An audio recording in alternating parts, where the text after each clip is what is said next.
మన ఆచారాలు, సంస్కృతి, సాంప్రదాయాలకు స్వాగతం. వీడియో కోసం ఎదురు చూస్తున్నారా? వీడియోలోకి వచ్చేద్దాం. శివపురాణం ప్రకారం తారకాసురుని సంహారం తర్వాత ఏం జరిగిందో తెలుసుకుందామా? తారకాసురుని సంహారం తర్వాత దేవతల ఆనందం. కార్తికేయుడు, సుబ్రహ్మణ్యుడు, స్కందుడు, కుమారస్వామి తారకాసురుని సంహరించిన తర్వాత దేవతలందరూ ఆనందం పొందారు. తారకాసురుడు కార్తికేయుని చేతికి వధింపబడిన తరువాత 3 లోకాలు తిరిగి శాంతిని పొందాయట.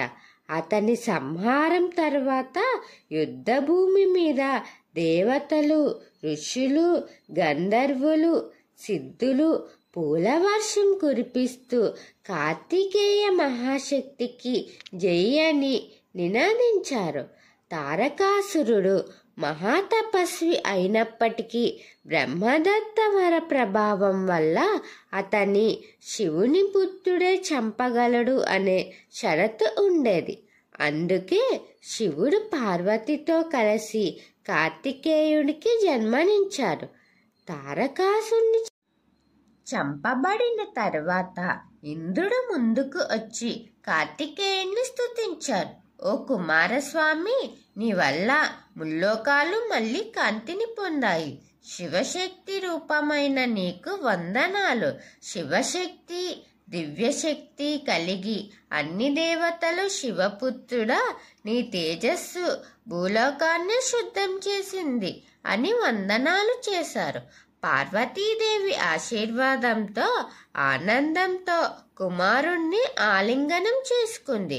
శివుడు కూడా తన కుమారుడిని విజయాన్ని ఆశీర్వదించాడు. తారకాసురుడు మరణించినప్పుడు శివుడి కృపతో అతనికి మోక్షం లభిస్తుంది. అతను చివరగా శివుని ధ్యానం చేస్తూ, ఓ మహాదేవా, నన్ను నీ శరణు తీసుకో అని ప్రార్థించాడు.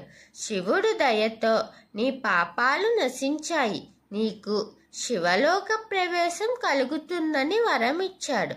ఇది శివపురాణంలో ఒక ముఖ్యమైన సందేశం.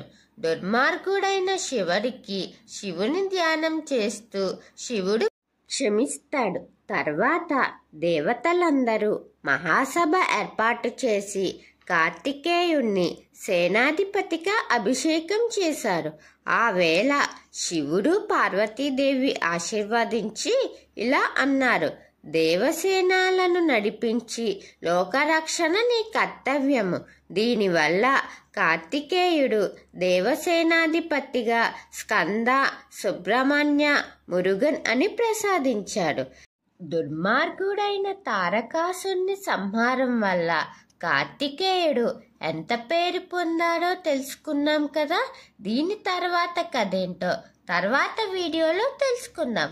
మన ఆచారాలు, సంస్కృతి, సాంప్రదాయాలు వీటి మీద మీకు ఆసక్తిగా ఉంటే నా ఛానల్ని సబ్స్క్రైబ్ చేసి అలాగే పక్కనే ఉన్న బెల్ ఐకాన్ క్లిక్ చేయండి. నా వీడియోస్ని మీరు ఆదరించి లైక్, షేర్, కమెంట్ చేయండి. ఓం శ్రీ మాత్రే నమః.